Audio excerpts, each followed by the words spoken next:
Hi my lovelies, welcome or welcome back to yet another video. I'm Marcelina, your local neighborhood teenage indie author. I self-publish YA books for y'all to enjoy and escape into. We have the book that divides us. This one's like academic rivals to lovers, one central murder mystery, mafia, a little bit of dark romance vibes, trauma healing. It's just a really fun time. Plus there's a really good Who Did This to You. Then I recently published one actually on Valentine's Day. So within the last month, labeled Innocent Presumed Dead. It is more like a web of mysteries, a string of mysteries, if you will. Very like Criminal Minds, Pretty Little Liars, The Natural's Coded. There's a love triangle, there's an FBI organization. So yeah, you can kind of pick which one's more your cup of tea. They're both available as a paperback and ebook on Amazon. They're in Kindle Unlimited and a paperback only at Barnes & Noble. So that out of the way, I have a new book. Like, I don't know how else to say it. I have a whole video about it last week. That was kind of when the epiphany started. I started kind of weaving my way through the like muddled maze of these cornfields of idea. It was just so chaotic, so messy. Things were getting in my face. Like, it was an adventure just to get to the spot where I am today. Just to kind of have enough information where I can even start thinking about like who's gonna go on this adventure, who is realistically going to take part in this journey. Because I have this plot, I have this kind of central idea. I'm like nicknaming it. This is not the official title by any means, but just like it's a summer camp gone wrong, psychological thriller. We have done enough to the point where we can go on to stage 2 now, aka character outlining, where I basically make a character profile. I kind of use this basic template. I got inspiration from Abby Emmons' template. She has an amazing series of videos on this that I highly recommend. Actually, as soon as you finish watching this, if you have time, totally recommend. She is the queen of all things outlining and planning and craft and storytelling. So I'll link her video down below specifically that I got this template from. But then I also modified it to make my own. So what I'm actually going to do is kind of leave like my modified Abby template, which has a lot of different elements, and it's more condensed, more like getting down to business right away. My document in the description down below, all you need to do is just make a copy of it, because it's just going to be like a view now version that anyone can access. So make a copy of it, and you can use it if you are character outlining too and you need kind of like specific tailored questions, but you're not sure what types of things you need to know, what types of things to ask yourself. Like, this is a good starting place even if you don't use all of my questions. I'm so excited I get to outline a very confident, strong young woman of a character during International Women's Month. Like, that is a dream come true. I feel like she embodies so much of feminine rage in a way that like none of my other characters have, and I think I should preface that. Although I don't know a lot about her, actually barely anything about her, I do know she's going to be so vastly different from any of the two other, any of those female characters. I already kind of have an idea of a little bit of where I want to take her character, and it's going to get crazy. I need to make her different enough for a very certain reason that I won't get into, but she has to be almost unrecognizable. But I'm just worried about her starting off boring. So we gotta prevent that. We gotta find a way where she's like not, but also in the kind of general categorization that will set her up for success, so she can be where I want her to be at the end of the book. This is probably not making sense. I don't know, this is a very chatty intro. Basically what I'm trying to say is we are planning her today. We are outlining her. I'm going to take you guys along for the journey. We are really getting into the nitty-gritty, all the different layers, the textures of the layers, like the very grains of the layers of my female character in my new book. And I'm excited. I don't know if she's going to beat Natalia. Probably not going to happen, but I'm open to be surprised. So we're just going to kind of plan her out, see what's up with her, see who she is, introduce you guys to her, and we'll go from there. So settle in. I hope you guys enjoy this video. Name alert, name alert, name alert. I officially have a name for said FMC. Do you guys want to hear? I'm sure you do. Should I keep you waiting? Drum roll, please. The FMC of my new book is named Athena Calloway. I'm obsessed, like genuinely. Oh my freaking goodness. Like, I cannot believe that came to me and I don't want to give too much context on it. You'll know if you watch my last vlog that I was kind of struggling. I was researching a little bit last week, but coming up with nothing. Like, I came up with one name, and you'll see, like, I mentioned an M name, and obviously that got scrapped somewhere along the line. I was finding things that would be good in something else, but just not this. Like, I could not find anything that just felt like her. If there's a name that 1000% doesn't suit your character to that max, it's not the right name. Keep looking. Keep it going. Because the problem is, I know a lot of the times it gets to a point, especially if us writers, like, we're on deadline or we're just getting impatient, we want to write and we want to come up with a name really fast so we can write. Like, it's just like, I just want to write this book. Okay, I'm just going to choose this. It's pretty good. I like it. But, like, in the long run, you're going to regret it. And it's so much easier to actually take the time to properly do it now and find something that, like, fully embodies the character that you are 100% obsessed with, that is so them, than have to change it in editing later and it becomes a whole big dilemma. Never settle, ladies. Never settle. That's the moral of the story here. But anyway, I was getting impatient, and I almost was going to go with that M option.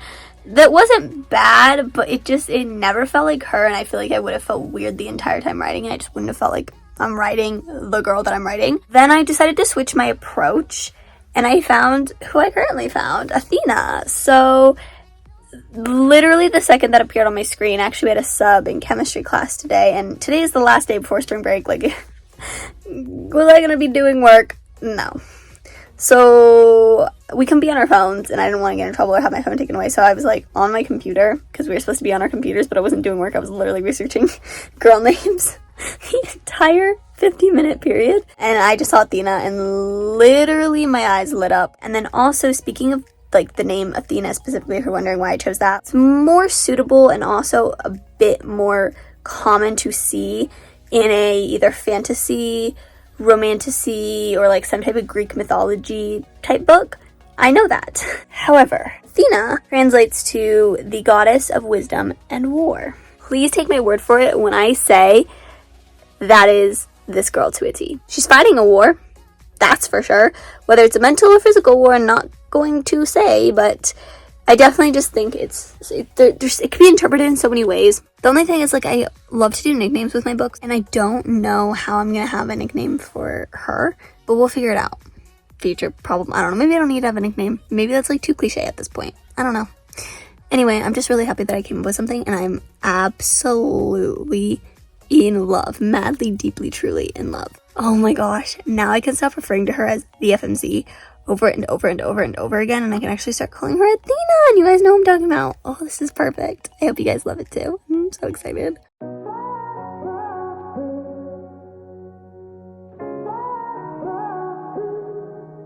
I had a feeling you'd come back and save me from all those lonely nights and heartbreaks, and I feel misplaced without you.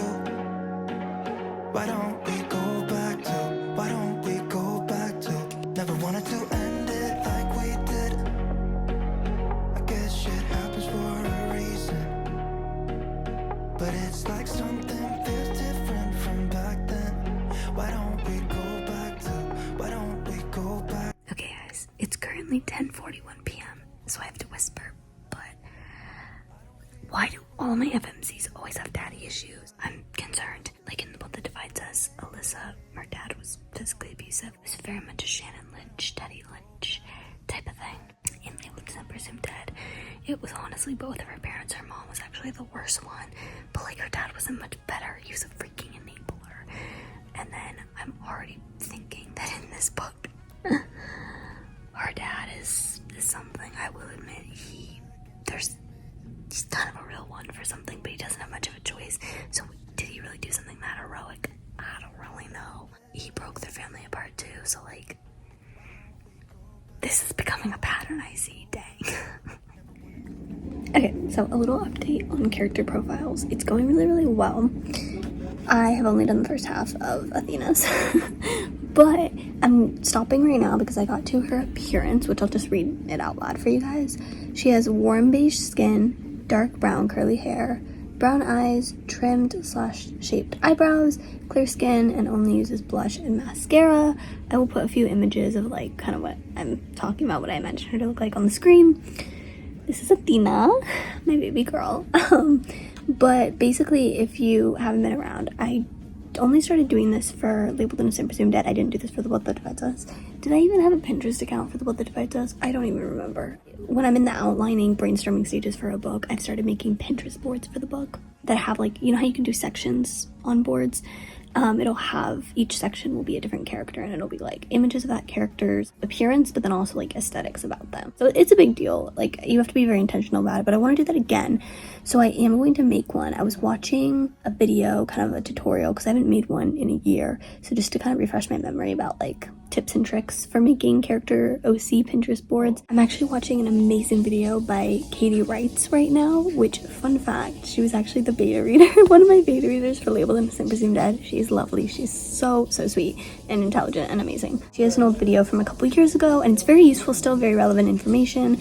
I will link it down below. So I divide my profile into 3 sections. We have the profile bio, which is full name, nickname or nicknames, age, appearance, sexuality, and birthday, just to kind of like characterize her. And then I have profile characteristics, aka personality, hobbies, strengths, weaknesses, trauma, and quirks. And then we have the backstory, present story, end of story, kind of like that, like arc growth, because character change should absolutely occur. So I've only filled out the profile bio. Right now I actually haven't finished. I haven't even created her birthday yet. I don't even know what I want to do with that.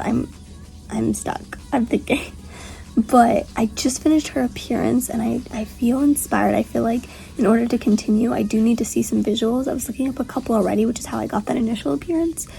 But I don't know, I feel like it'll be helpful for me to kind of really get in her head. I'm going to make a pin board, or at least start it, just with pictures of her. So you'll just see me searching for images of Athena right now. But I hope you guys enjoy nonetheless. You're gone now.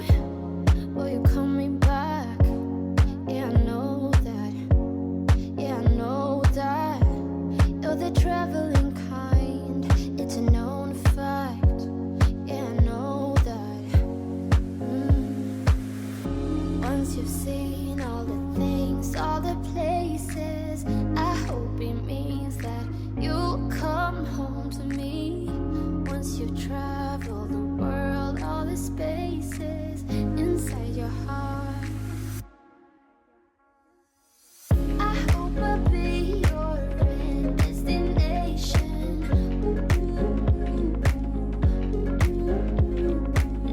I hope I'll be your life-changing sensation.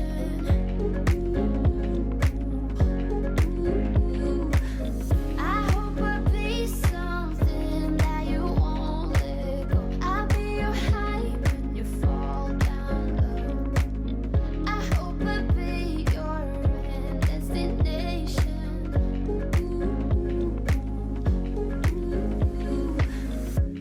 You're far away and yet so close. Yeah, I feel that. Yeah, I feel that. Yeah, you're up in space. You're inside the noise. I can feel you.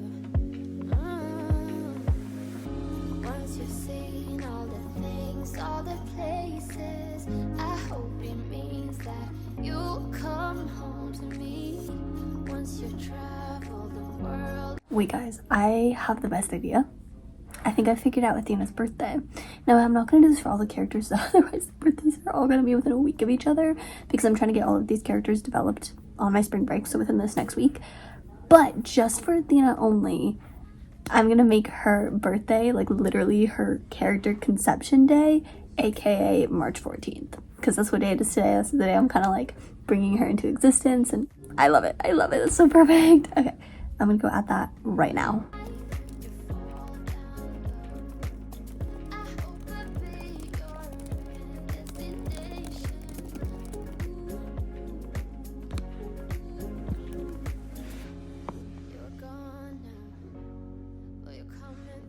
Okay, never mind what I said earlier about nicknames and me not being able to come up with any nicknames. We came up with a nickname. Again, what I said earlier, it's like the translation of a goddess of war and wisdom. What if the MMC calls her my goddess? Guys, you know, I'm sure there are going to be people who think that is cringy. Do I really care? Nope, I do not. Because I think the thing is like, this is my story. I can write it however the heck I want. And if you don't like it, then don't read it. DNF it. I don't care. Like, genuinely, I'm already having the time of my life with this.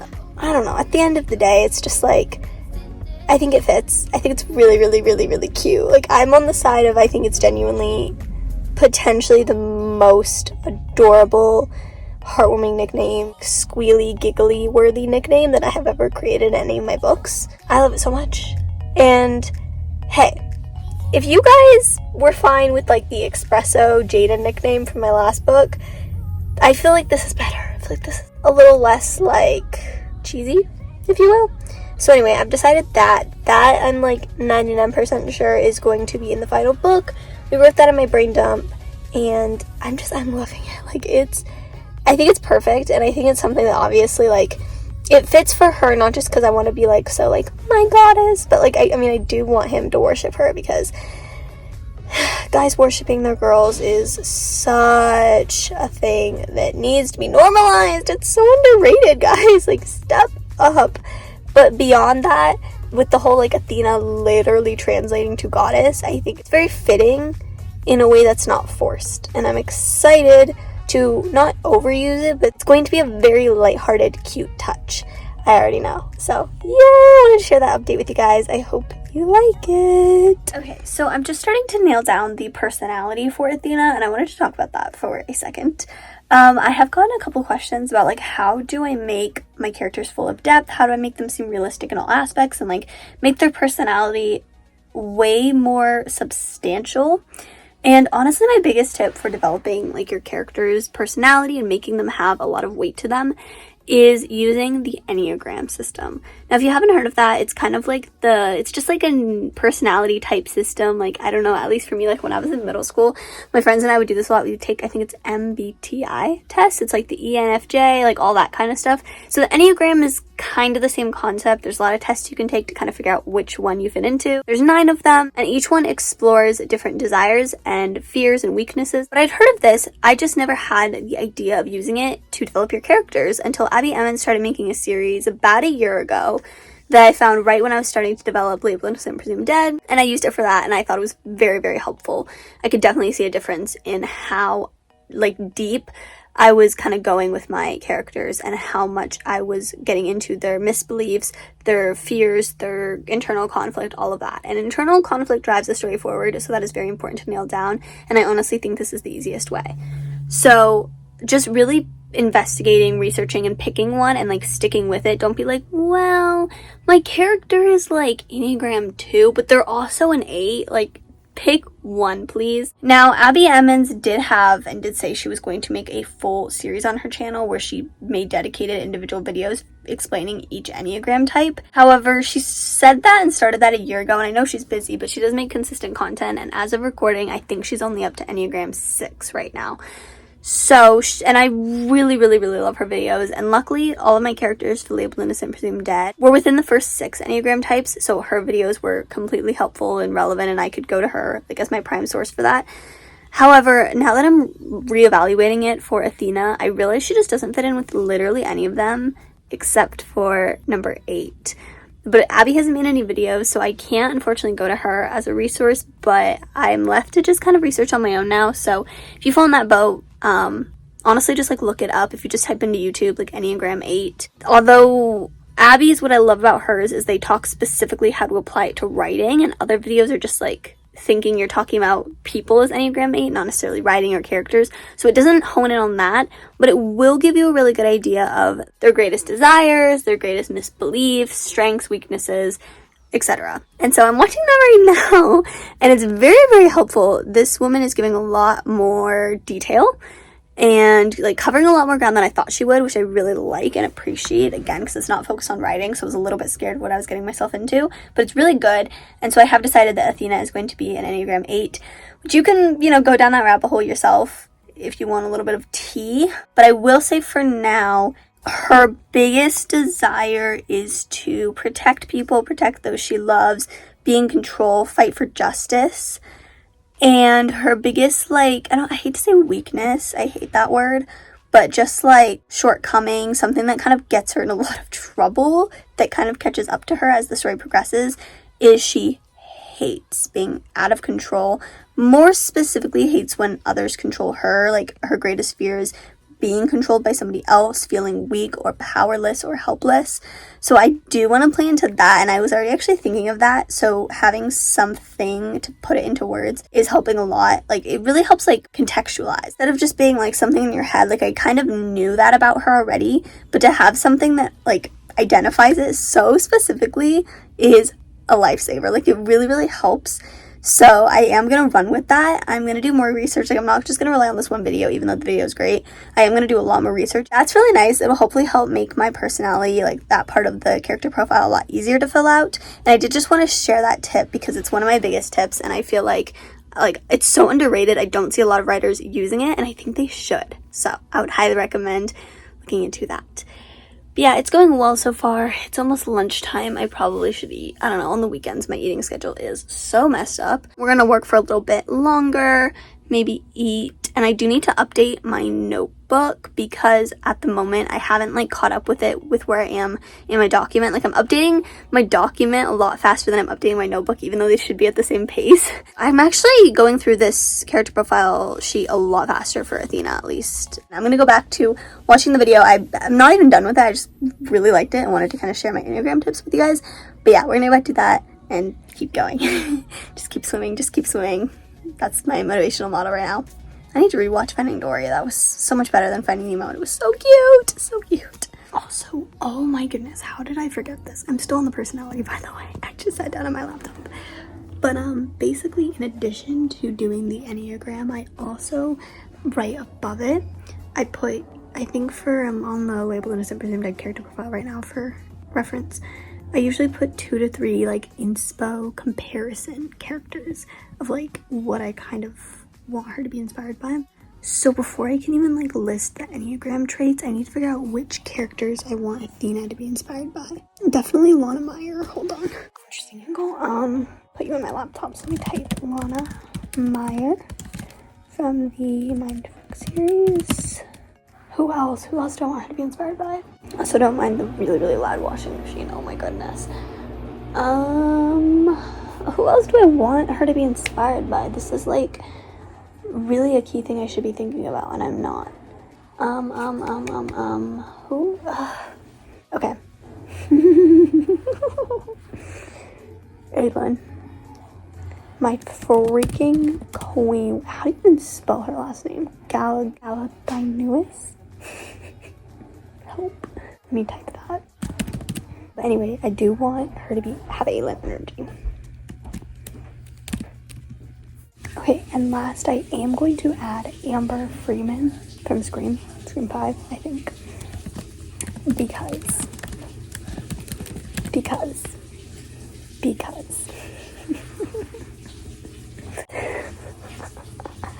Don't even get me started on the similarities. Don't even get me started on some of the tactics of, there's just a couple of scenes. I'll try to like screen record them here if YouTube does not copyright me. Please do not copyright me for this. You know what else you shouldn't do when there's a masked killer around? Follow someone into a dark, creepy basement alone. How do you know I'm not the killer? This is peak Athena energy right here. Not literally, but like visionary imagination is at work, working hard here. But yeah, okay. I have my 3. I'm very satisfied with this. This gives me a good building block too, because I know like the core motivations of all 3 of these women. So this is going to be fun to tie this back to Athena, just in a very different way. So I'm excited. This is helpful. It's super duper helpful. Currently racking my brain on hobbies for Athena. Like, what does this girl do outside of what the plot tells her to do? And I think that's another thing of like building substance is like, if your character, if all they do is all they think about and talk about with other people is like stuff for the plot, stuff that they need to do for the plot, stuff that propels the plot forward, you get my drift, that is not good. That's gonna feel so fake and like puppeteered and not realistic. It's gonna pull readers out of the story because it's gonna constantly remind them that this is a story with a plot and a character designed for the plot. You do not want your character to be designed for the plot. You want your plot to be designed around the character, and like they shape it. They're not just like a punching bag. It's such a finicky thing. Obviously, she needs to have actual things she does, but like, what does she do? With Natalia, it was so easy. I knew she was going to be a baker. She just had this like cottagecore, really, you know, cutesy girl, pink hair, like just introvert, stay inside and bake and type of energy. I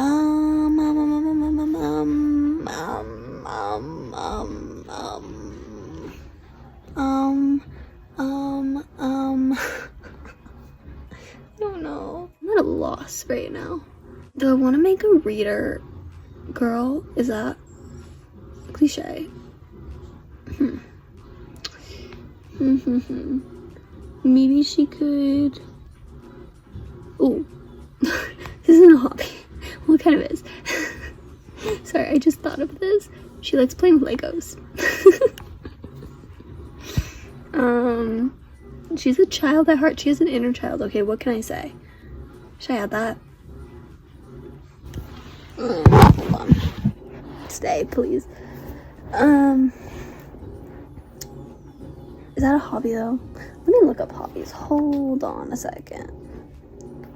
Hobby ideas for teen girls. Crocheting. I like scrapbooking and crocheting. I want her to be a very artsy girl. Wait a second. Okay, I can't even spell it. Scrapbooking. What did I say? Crocheting. I do have a couple of friends who crochet, both in person, like IRL friends, and online friends, so I could always ask them if I'm a little bit stuck. Scrapbooking, crocheting. When I say playing with Legos, just for kicks and giggles. I want to try to have like 4 hobbies. So let's find one more that like would kind of go. Again, I really, really like this artsy approach that I'm taking to her. Or maybe just, because I'm already kind of thinking about the MMC. I might either do swimming or fishing for him. Do I want to parallel them? I don't know. Let's refine my search to art hobbies, because genuinely, I think that's the direction I want to go. I'm like just realizing that. Okay, honestly, draw. Oh wait, that actually fits perfectly with something. Wait, look, I know I was just saying that like the plot doesn't matter when you're thinking of like hobbies and they need like an actual life. But this thing, I'm gonna go sketching / drawing. This thing is actually a perfect activity for what she would do when she was somewhere else that I would need her to like refine and like back up on how she learned it or why she got into that. And this is a perfect segue into that. So I love it. And overall, like I said, I wanted to take an art approach with her anyway. So this actually looks perfect. Okay. Yay! Hobbies is done. We have scrapbooking, crocheting, playing with Legos, and sketching / drawing. Oh, and also I forgot to mention this in the last clip, but now that I have all of her hobbies, I can finish up, or at least basically sort of kind of almost finish up her Pinterest board. You're going to see a time lapse of that. Let's go do that together. I want you to show me how to get to know someone like you, someone like you. I want you to know me, 'cause I know then you'll see we could be true, we can be true. I want you to see what I see in us, something so real, something so real. I want you to see that this is a love that we both feel, that we both feel. And how will we ever know if the love will ever grow without trying, without trying? And how will we ever see if we are meant to be? It's terrifying, it's terrifying.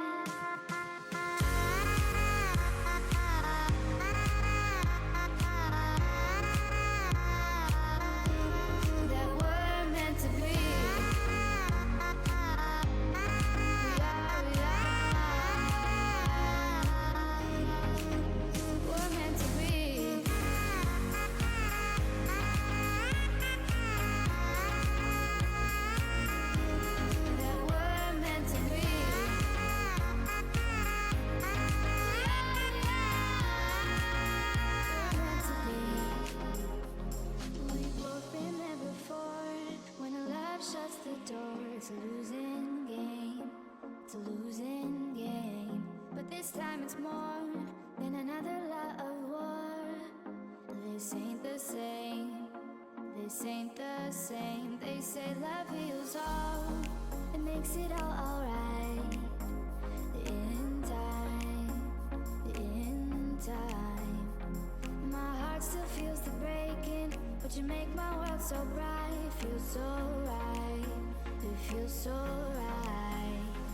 And how will we ever feel that what we've got is real? There's no denying. There's no denying. And how will we ever see if we are meant to be? It's terrifying. It's terrifying. And how will we ever know if the love will ever grow without trying? Without trying. And how will we ever see if we are meant to be? It's terrifying. Okay, I'm happy to report that the Pinterest board for Athena Calloway is officially done at 27 pins, and I'm so happy. It looks so good. It looks so good.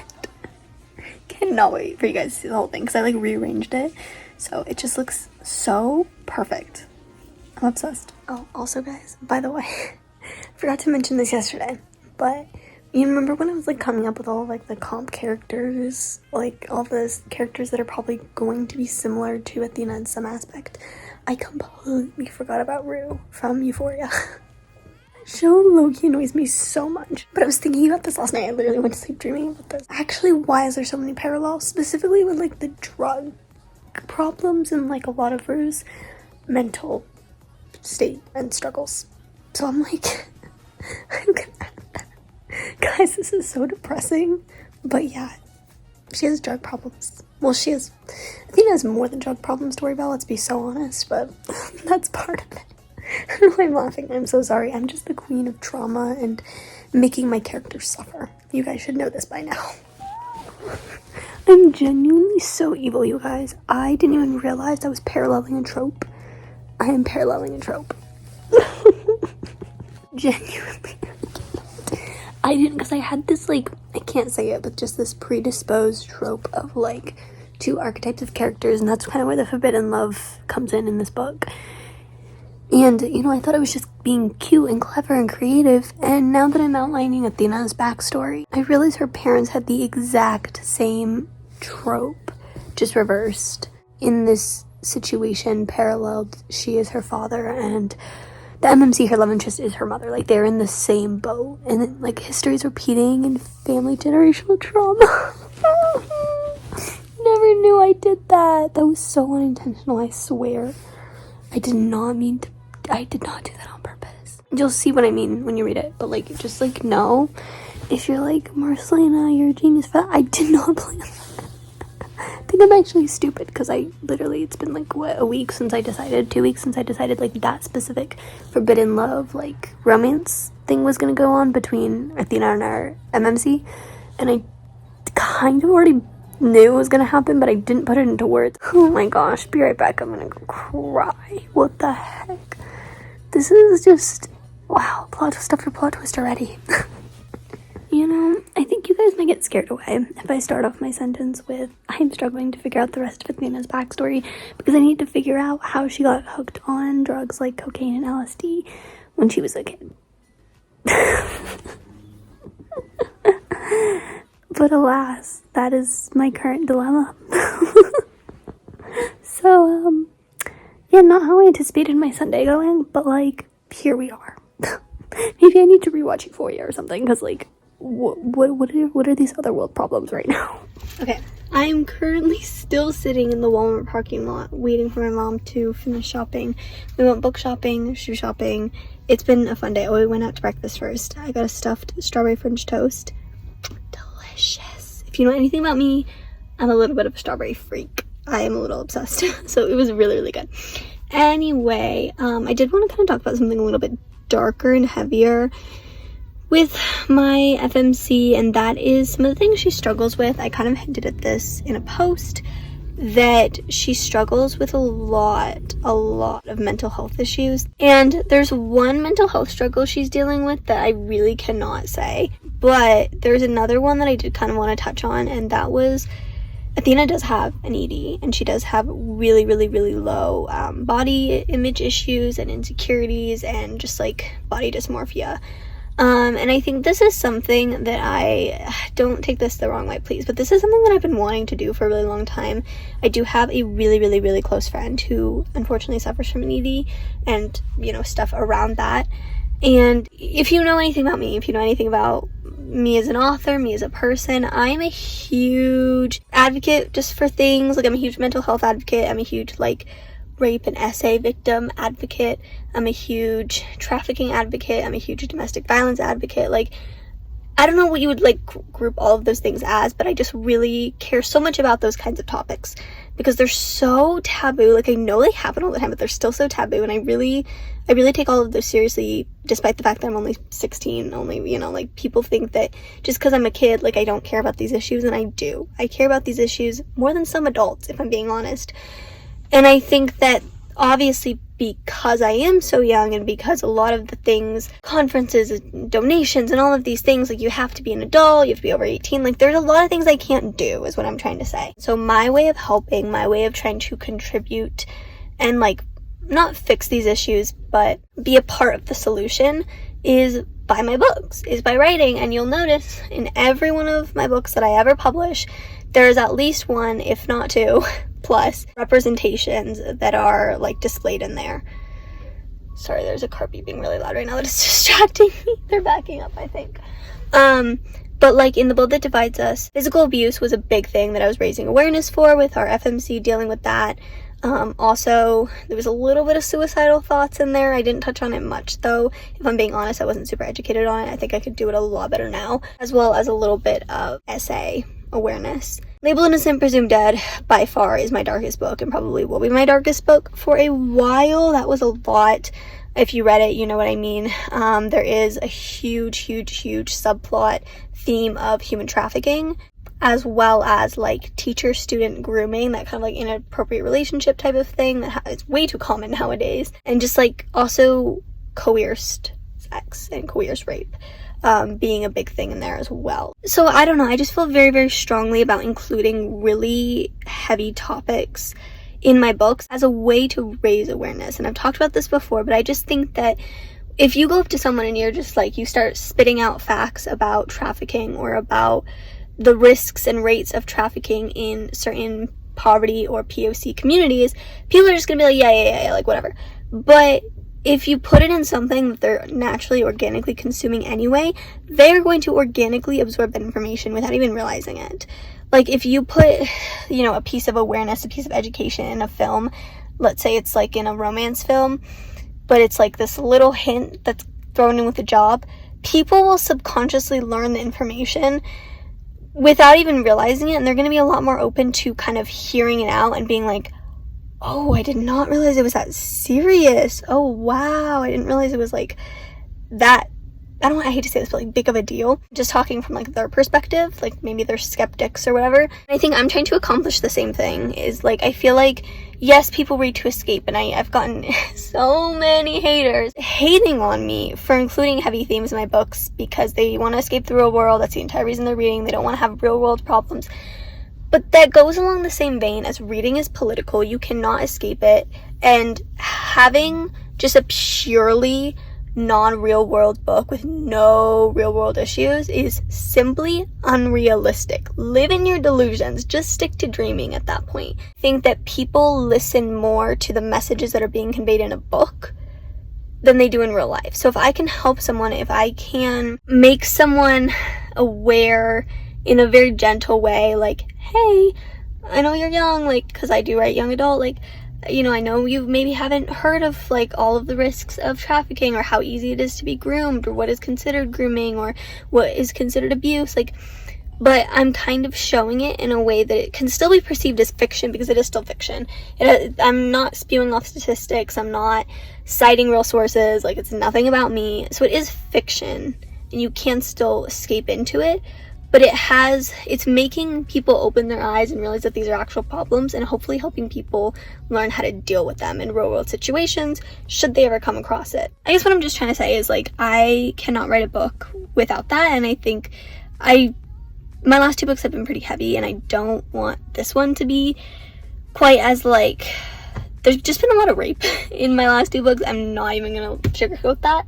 I know that. And not that that's bad, I just kind of want to focus more on the psychological mental health side. I feel like I've been focusing a lot on like physical harm and not so much mental harm, and so I really want something that is equally relatable and commonly struggled with to have its moment to shine. I genuinely want to have good representation for me, for my best friend who this is like sort of kind of partially inspired by, and for anyone else. Hold on, my mom's back right now. Yeah, I gotta wrap this up real quick, but I just wanted to say, like, I know this is a common issue, and I feel like if one person can just feel seen and feel heard, that this isn't an invisible issue. So many people convince them that they're making this up or it's not real, but if I can help them prove that it's not, that's my goal. Okay guys, I think that is going to be the end of today's video. I really hope you enjoyed. I've made so much progress. The FMC of my new book is officially outlined, officially developed. She's all ready to go. And I will say that like developing her has led to some very fascinating revelations about where the romance to go. And you know, you might be like, oh, well, that shouldn't always contribute to romance. Like, you know, romance is nothing if you don't have 2 individual characters like that have their own goals and motivations and stuff. Like, I know that. However, I was not able to outline the majority of the romance or plan that out until I knew the motivations of what Athena brings to the table. There's not a 3rd act breakup, because that is like my least favorite trope of all time, tied with like insta love and insta lust. Just a lot of conflict, as with life, and I didn't know where that would stem from. Athena is stubborn. She is stubborn as heck, and I didn't know why. I didn't know where that came from. One of the things that they argue about is something that I just now figured out in the backstory section. Like, I see her in such a different lens, with such different eyes now. It's insane. And all I'm gonna say is I just want to give her the biggest hug, the biggest strangle hug in existence. Like, she needs it. There's a girl, she's been through so much. It's wild. Like, genuinely, how much could I make a character go through? We're testing the limits with my girl here, and she's going to be interesting to wrap my head and all of your heads around. But anyway, I had fun doing that, and I know so much about her. So the next step is to move on to the MMC. I'm actually going to start getting into the character profile for the male main character, so stay tuned for that. That'll be my next video. But this was very productive and came easily. Like, I will admit I was struggling a little bit, but Inbred by Ethel Kane, that song, I don't know what I would have done without it. That literally got me through the entirety of brainstorming Athena's backstory and writing it all down in my notebook and then transferring it to my phone, which is a lot of work, a lot of typing, but it really helped get the ideas going. So I'm grateful for the old classic pen and paper. But anyway, guys, all my links will be in the description down below. Please give this video a like and maybe subscribe to me if you like my chaotic rambling style and are interested and now invested in this book. I will have more updates soon. I love you guys so much, and thank you for watching. I hope you have an amazing day or night. I'll see you all in the next video very, very soon. Bye!